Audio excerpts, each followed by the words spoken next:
rather snappy, won't you? I have some very heavy thinking to do before 10 o'clock. You've done well so far, but up until now, I've only been using a mere 5% of my power. Now let's see how well you fare against my Biden blast. Are we having fun yet? Hell yeah! While you and I are talking this very minute, some slimy, green-headed, 12-legged creep could be crawling into the White House.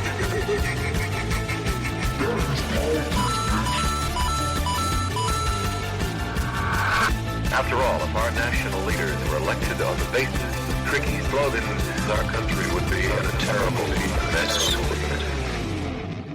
Hello, everybody, and welcome back to By the Ballot, where we talk about stances and tactics and news from the left. My name is Matt Royer. A couple weeks ago, I wrote an article that appeared in the Virginia Capitol newsletter for Dogwood News, but the message bears repeating. Governor-elect Abigail Spanberger and the Virginia Democrats were deliberate and strategic in their 2025 campaign centering affordability and economic security at every level. House Democrats even called a special session in the final days of the cycle to revisit redistricting. This bold 11th-hour move will pay dividends for Democrats nationwide. Now it's time to bring that same boldness to governing on the economy.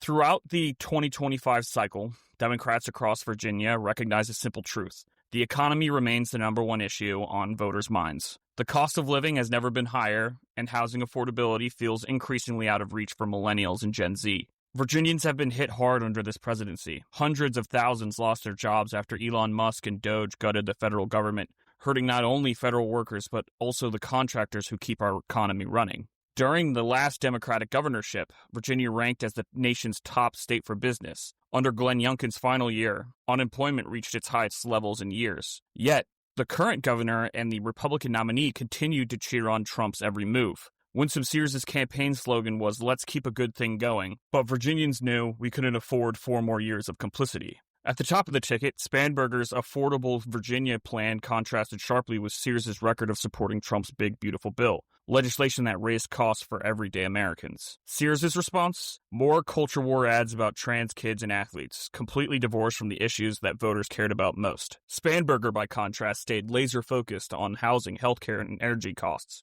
issues that resonate with every Virginian. And voters responded. Affordability was the defining factor of Election Day victories, which is precisely why Trump and the national GOP are already trying to co-opt the term ahead of the 2026 midterms. And down ballot, the pattern held. Delegate Joshua Cole built his campaign around affordable housing, good-paying jobs, excellent schools, and affordable prescriptions. Delegate Michael Feggins leveraged his veteran background to expose how Trump's cuts hurt Virginia's workforce, veterans' health care, and military families. Lily Franklin, running in one of the Commonwealth's most competitive districts, leaned into her working-class roots rather than shying away, proving that authenticity still wins. This strategy worked. Democrats expanded their majority from 51 to 64 seats by running on a platform of tangible economic improvement for working Virginians. At the same time, we showed the nation that Trump's actions, from ICE agents abducting residents to withholding federal services during the GOP-induced shutdown, are deeply unpopular. Voters rejected the chaos, and the polls made that clear. We were riding high for about 5 days. Then, just as the reality of governing set in, 8 Democratic U.S. senators broke ranks, including Virginia's own Tim Kaine,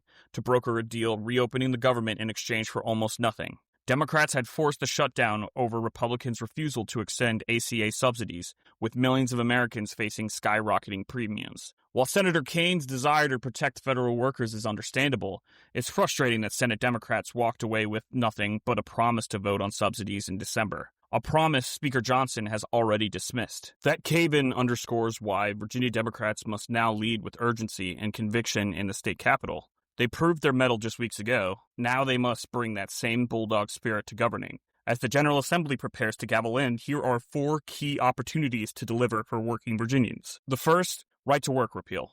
The first issue on everyone's mind should be repealing Virginia's so-called right-to-work law. The last time Virginians had a trifecta, they refused to even take it up, a decision that frustrated labor organizers across the Commonwealth. It took a novel procedural strategy by former Delegate Lee Carter just to force a vote on the floor. That hesitation didn't go unnoticed, and it cost Democrats some labor support heading into 2021. Now the landscape has changed. Labor unions are enjoying their highest approval ratings in decades, around 70% nationwide. And Virginians themselves rejected efforts to enshrine right to work in the state constitution back in 2016. The message has been clear for years. Working people want stronger protections, fair wages, and the right to organize without fear or interference. We've already seen that it's possible to be bold when reclaiming a trifecta. Michigan repealed its own right-to-work law just last year under Governor Gretchen Whitmer, and her approval rating now stands at a commanding 63%. It didn't hurt her politically, it strengthened her coalition. Virginia Democrats should take note. Yes, Governor-elect Spanberger has signaled she may be hesitant to sign a total repeal, but politically, there's a value in drawing that line early. Sending a pro-worker bill to her desk would set the tone for this administration. We fight for working families first. As Spanberger said in her victory speech, she'll do everything possible to protect our workers and ensure that teachers receive a fair wage. This is how you fulfill that promise. We can be both the top state for business and the top state for workers. Those goals aren't mutually exclusive. They're complementary. Repealing right to work would prove that Virginia can lead the nation in economic growth and in fairness for the people who make that growth possible. The second is getting the minimum wage hike back on track. In response to the stagnant federal minimum wage, Democrats passed a step plan to reach $15 by 2027. Youngkin vetoed the 2025 increase to $12.41, a crucial step that would have kept Virginia on schedule. Attracting businesses matters, but it's the workers who keep those businesses alive. A motivated, fairly compensated workforce is a competitive advantage, not a liability. Democrats should not just restore the hike, they should modernize it. The fight for 15 began in 2012. A decade later, inflation and cost of living pressures make that target outdated. Adjusted for 2025 dollars, the equivalent is $21.49. Alternatively, Democrats could adopt a prevailing wage model that ties back to the industry benchmarks. Either path would honor the campaign's promise to make life more affordable. The third, tackling healthcare and prescription drug costs. Alternatively, Democrats could adopt a prevailing wage model that ties back to the industry benchmarks. Either path would honor the campaign's promise to make life more affordable.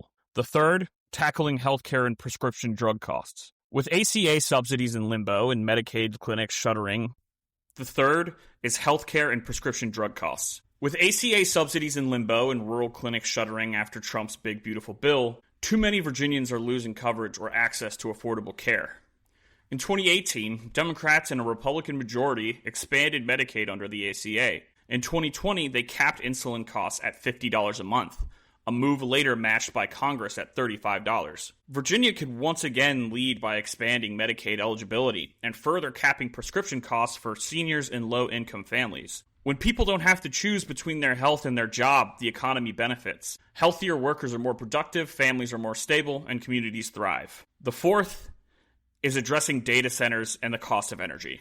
The explosion of data centers across Virginia, especially in Northern Virginia, has created a political and environmental flashpoint. Suburban communities push them out. Rural ones are left with pollution, noise, and massive energy demands. We've already seen the consequences across the country and here at home. Must's Grok facility in Arkansas contaminated air and water across state lines. Loudoun County's unchecked expansion sparked local resistance and led to a decline in the county's population. Democrats can lead nationally by enacting smart regulation, to protect water tables and local ecosystems, to invest in renewable power sources, to stabilize consumer energy costs, and ensure host communities share in the economic gains. These steps show voters that Democrats can balance growth with accountability. Finally, my message to Democrats is be bold in Richmond. Virginians voted overwhelmingly for Democrats to act, not to triangulate. For 2 years, it was easy to blame a Republican governor for inaction. Now, with complete control, Democrats must follow through. After the Senate cave-in on the shutdown, voters across America are demanding bold leadership. Virginians expect their newly elected leaders to deliver on their promises, not retreat to timid incrementalism that has too often plagued our party. This isn't about being too progressive. It's about keeping your word. Prove to the voters who showed up that they were right, and give those who stayed home a reason to join them in 2027. We finally have momentum. We cannot afford to take our foot off the gas now as we head into 2026. The voters have put their faith in you to do the hard work of tackling the big battles, including the cost of living, protecting the health of the Commonwealth, and preserving a future for all Virginians. Now it's the time to prove them right. Once again, thank you for listening and reading By the Ballot. Please remember to like, subscribe, and share so we can continue to grow our audience. And give us a like and rate us on Spotify or Apple Podcasts or YouTube or wherever you're listening to this right now. We will be back next week as we head into the Virginia General Assembly session and the 2026 midterms. We are looking into seeing what Democrats are doing to make sure that we are on the best foot to fight those big battles. So until next time, we'll see y'all there. Bye-bye. Thank you for reading and listening to By the Ballot. By the Ballot is an opinion series published on Substack, written, hosted, and produced by Matt Royer. Our theme music is Blah Blah Blah by The Revolution. All views expressed are solely those of the author and should not be interpreted as reporting or objective journalism or attributed to any other individual or organization. This publication represents personal commentary, analysis, and opinion only.